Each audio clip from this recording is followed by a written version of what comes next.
The first thing I noticed wasn't a look or a touch or anything you'd expect from a story like this.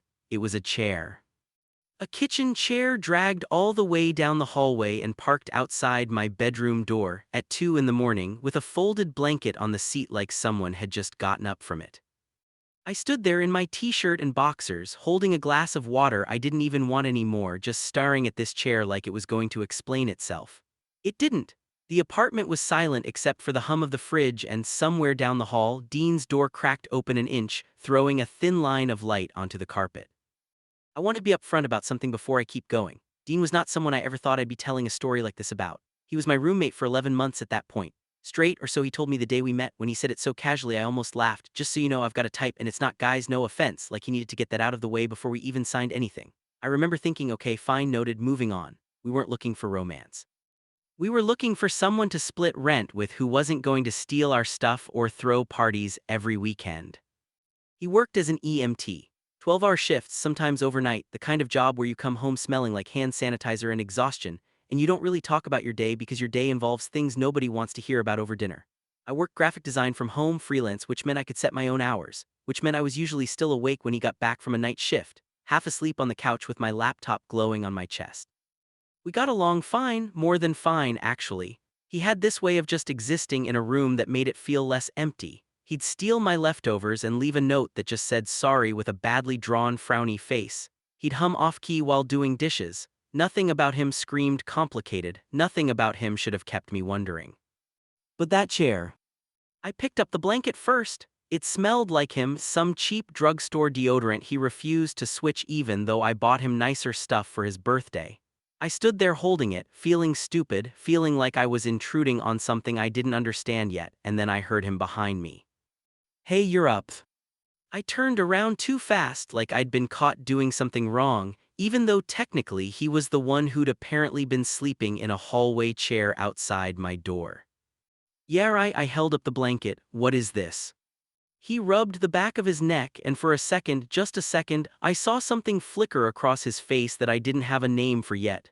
Not embarrassment exactly. Something closer to getting caught mid-sentence in a conversation he hadn't meant to have out loud. Couldn't sleep, he said, figured I'd just chill out here for a bit. In a chair outside my door. The couch has a spring that stabs you in the back, he said, way too fast, way too easy, like he'd rehearsed it. You know that, you complain about it constantly. I complained about that spring constantly. That part checked out. Everything else about it didn't, but I was tired and it was 2 in the morning and I told myself I'd think about it tomorrow. I handed him back the blanket. He took it without quite meeting my eyes and I went back to bed, and I lay there staring at the ceiling for a long time before I finally slept. I want to tell you I let it go. I didn't. But I also didn't bring it up again for almost 3 weeks, because that's what you do when you're not sure if something is actually strange or if you're the strange one for noticing it. Here's the thing you need to understand about me so the rest of this makes sense. 2 years before I moved in with Dean, I lost someone. His name was Eli. We were together almost 3 years, and then one October night a truck ran a red light on the passenger side of his car. And I got a phone call at 11:40 p.m. that ended with a nurse asking if I was next of kin, and I said no, I'm his boyfriend, and there was this pause on the line, this awful pause before she said okay, come anyway. I don't talk about it much, I've gotten good at not talking about it, but the nightmares never fully left. And somewhere in the last year they'd turned into something worse than nightmares. The doctor called it a parasomnia, which is a fancy word for your body does things while you're unconscious that you have zero memory of. I'd wake up in the morning with the front door unlocked, once with my shoes on. Once, and this is the one that actually scared me, standing at the top of our building's stairwell in nothing but a t-shirt, one hand on the railing, completely asleep, completely unaware that a single wrong step forward would have sent me down 2 flights of concrete. I never told Dean the specifics. I told him I sometimes sleepwalked, mentioned it once in passing like it was a quirky fact about myself, the way you'd say you talk in your sleep or you're allergic to shellfish. I didn't tell him about Eli at all, not really, just that I'd had someone once and it ended badly and I didn't like talking about it. He never pushed. So when I woke up on a random Tuesday to find him crouched in the hallway, one hand resting lightly on my shoulder like he'd just caught me mid-step, I genuinely did not understand what was happening. Hey, you're okay, you're in the apartment. His voice was low, careful, the exact tone I imagine he used on actual patients. "You're okay, just come on, let's get you back."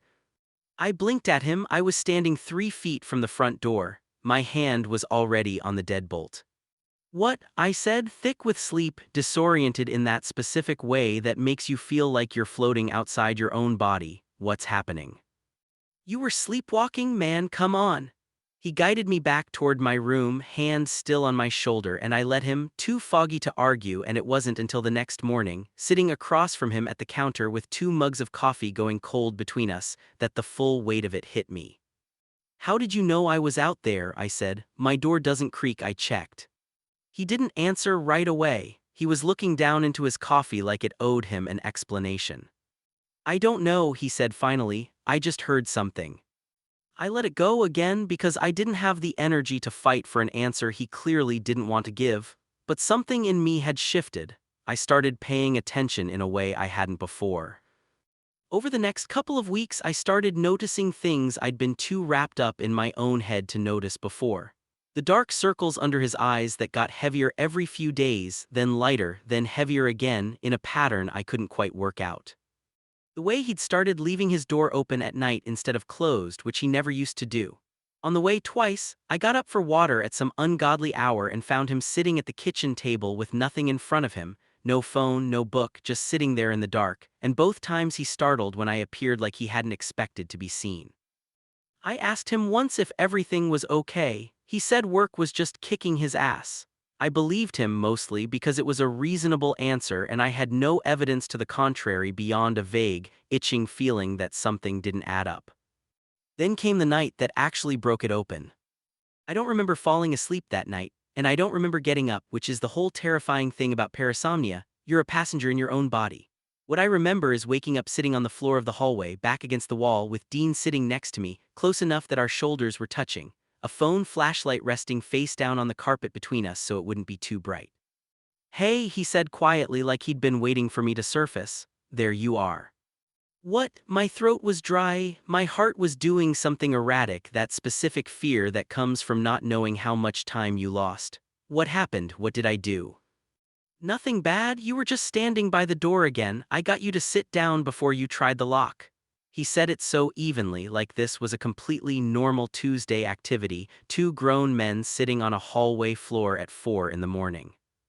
I put my face in my hands. I think that's when the shame hit me, not about the sleepwalking itself, but about the fact that apparently this had been going on long enough, often enough, that Dean had a system for it. A calm voice, a soft approach, practiced hands. "How long?" I said without looking up. "How long have you been doing this?" He was quiet for a second, too long. "A while," he admitted. "How long is a while, Dean?" "Since the stairwell thing, the first time I found you up there." His voice dropped, got rougher around the edges. "You don't remember that one, do you, fully?" I did, actually, in pieces. The cold railing under my palm, the specific quality of the dark in the stairwell, waking up back in my bed the next morning with no memory of how I got there and a bruise on my shin I couldn't explain. I'd chalked it up to a bad dream at the time. I hadn't let myself think too hard about it. "You found me," I said slowly. "That night, you're the reason I woke up in my bed instead of at the bottom of the stairs." He didn't answer that directly. He just said, "I couldn't stop thinking about what would have happened if I hadn't gotten up for water right then. Like, what if I'd slept through it? What if I'd been on shift instead of home? I kept doing this thing in my head where I replayed it in different ways and none of them were good." He picked at a loose thread on his sweatpants. "So I started staying up, not every night at first, just like checking. And then it turned into every night because I figured if something happened on the one night I decided to actually sleep, I wasn't gonna forgive myself for that." I sat there in the dark trying to process the fact that for weeks, maybe longer, this man had been quietly rearranging his entire sleep schedule, his entire life, around the possibility that I might hurt myself without meaning to. Not because I asked him to, not because he owed me anything, because he'd made a decision alone in the middle of the night and never told me. "You should have said something," I said, and it came out rougher than I meant it to, more upset than grateful, which I think confused both of us. "Dean, you work 12-hour shifts, you can't do this. You'll burn out, this isn't sustainable." "I know," he said, "I know that, I'm not stupid." "Then why?" Because I didn't know how to bring it up without it being weird, he said, and there was an edge of frustration in his voice now, aimed more at himself than at me. What was I supposed to say? Hey, I've been watching you sleep, that's insane. That sounds insane, I know how it sounds. It sounds like you care about me, I said quietly before I could think better of it. It doesn't sound insane, it sounds like nobody's ever done that for me before, not like this. Something passed over his face in the dim light. I couldn't read it fully, not then. I know now that it was the exact moment something started shifting for him too, though neither of us would have said that out loud for weeks after. I wasn't gonna let anything happen to you, he said, quiet and a little rough. That's it, that's the whole reason, I just wasn't gonna let it happen on my watch. I want to tell you that things got simpler after that. They didn't. If anything, they got more complicated because now there was a name for what had been happening, and once you name a thing, you can't pretend not to see it anymore. He started actually talking about it. He agreed reluctantly after I basically begged him to let me set an alarm on my phone that would ping him if I got up in the night, instead of him keeping himself awake out of pure vigilance. It helped. He started sleeping again properly and some of the exhaustion faded from his face. But something else had crept into the space between us, something neither of us named directly. We just kept ending up in the same room longer than we needed to. Kept finding reasons to talk past the point where the conversation had a reason to continue. There was a night, maybe 3 weeks after the hallway conversation, when he came home from a bad shift, a call that had gone wrong, a patient he couldn't save, the kind of thing he never talked about in detail but that you could see sitting on him like a physical weight, and he didn't go to his room. He sat down next to me on the couch, closer than usual, and didn't say anything for a long time. I didn't push him to. I just put the TV on low and let him exist next to me. At some point his head ended up on my shoulder. I don't think either of us decided that consciously. It just happened the way exhaustion makes decisions for you sometimes. I sat very still, aware of every point where our bodies touched, aware of my own heartbeat in a way I hadn't been in 2 years, since before Eli, since before I'd shut that whole part of myself down out of self-preservation. "Are you awake?" I said eventually, quiet when his breathing had slowed. Not really an answer. "Dean." "I'm awake," he mumbled, not moving, just resting my eyes. "You said some things not the reason to fall asleep on someone's shoulder." "I didn't say that." "You're saying it right now, kind of." He laughed, a low, tired sound, and finally lifted his head, and for a second, just a second, we were close enough that I could see the exact shade of brown his eyes were in the TV light. And neither of us moved away, and I remember thinking very clearly this is a mistake, and also thinking very clearly I don't want it to stop. He pulled back first, cleared his throat, said something about needing to shower and got up too fast, and I sat there on the couch feeling like I'd imagined the whole thing except I knew I hadn't. We didn't talk about it. For almost 2 weeks we very carefully didn't talk about it, which if you've ever lived with someone you're not talking about something with, you know is its own kind of exhausting. He started picking up extra shifts. I started staying in my room more. We were polite to each other in this stiff, careful way that felt worse than any fight would have. It was Dean who broke first actually, which surprised me, because he'd always struck me as the type to bury things until they stopped mattering on their own. He knocked on my door one night, actually knocked, which he never did, and when I opened it he was standing there in a gray t-shirt, hair still damp from a shower, looking like he'd talked himself into this and out of it about 6 times on the way down the hall. "Can I come in?" he said. "I need to say something, and if I don't say it now I don't think I ever will." I stepped back and let him in. He didn't sit down. He stood in the middle of my room, arms crossed, looking anywhere but at me. "I went on a date last night," he said, "with Sarah from the gym. My stomach did something unpleasant." "Okay," I said, carefully neutral. "It was fine, she's nice, pretty, everything you'd want on paper." He finally looked at me. "I spent the whole time thinking about you." The room went very quiet. He dragged a hand down his face. "I don't know what to do with that man. This isn't something I've ever felt before, and I kept telling myself it was just, I don't know, some weird byproduct of taking care of you, like some caretaker thing that gets confused for something else. And then I sat across from a genuinely great girl, and all I could think about was getting home to see if you were okay, and that's not caretaker stuff. I know what that is. I just don't know what to do about it." I didn't say anything right away because I was scared that if I opened my mouth I'd say too much, too fast, and scare him back into the version of himself that called me no offense on day one. "You don't have to know what to do with it tonight," I said finally. "You don't owe me a label, you don't owe me anything." "I know I don't owe you anything." His voice cracked slightly on that. I'm not saying this because I feel like I have to. I'm saying it because I've been lying awake every night for months, first because I was scared something would happen to you, and then because I just wanted to be near you, and I didn't want to admit that second part because it terrified me a hell of a lot more than the first one ever did. I crossed the room. I didn't plan it, my body just moved before my brain fully caught up, and I stopped close enough that I could see him swallow, see the slight tremor in his jaw. I'm not going anywhere, I said. Whatever you figure out, I'm not going anywhere in the meantime. That's the thing, he said, quiet, almost angry with himself. I don't want to figure it out slowly. I don't want to sit on this for another 6 months pretending it's not there. I've spent my whole life being real sure about everything, and this is the first time I've had no idea what I am, and instead of that scaring me off you, it's making me want to stay closer. I don't remember which one of us moved first. I remember his hand coming up to my jaw, careful like he was checking if this was actually allowed, and I remember tilting into it instead of pulling back, and then his mouth was on mine, hesitant at first like he expected the ground to open up, and then not hesitant at all. It wasn't a cinematic kiss. It was clumsy in a way real ones are. His nose bumped mine, I laughed into it, he pulled back embarrassed and I pulled him right back in, and it was the first time in 2 years I felt something crack open in my chest that I thought had scarred over for good.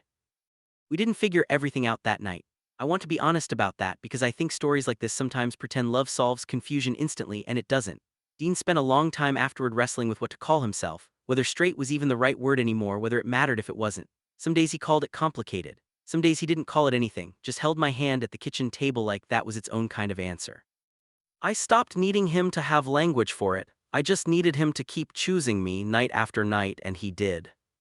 Sleepwalking never fully went away. Even now, a year and a half later, there are nights I wake up disoriented, hand on a doorknob I don't remember reaching for. But I don't wake up alone in that fear anymore. Some nights I open my eyes and he's already there, half asleep himself, one hand loose around my wrist like he's been holding on the whole time without meaning to let go. A few weeks ago, I found that same kitchen chair pushed against our bedroom door, our bedroom now, not just mine, blanket folded on the seat. And when I asked him about it, he just shrugged, sleepy and unbothered, and said old habits and pulled me back down beside him instead. I think about that chair a lot, how something so small and strange turned out to be the first real thing he ever told me about himself, before either of us had the words for it.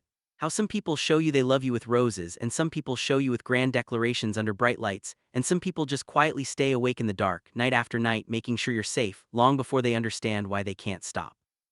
I never expected the reason, I don't think he did either, but I've stopped needing it to make sense the way things are supposed to make sense. Some nights the truest kind of love is just someone choosing over and over without being asked to stay.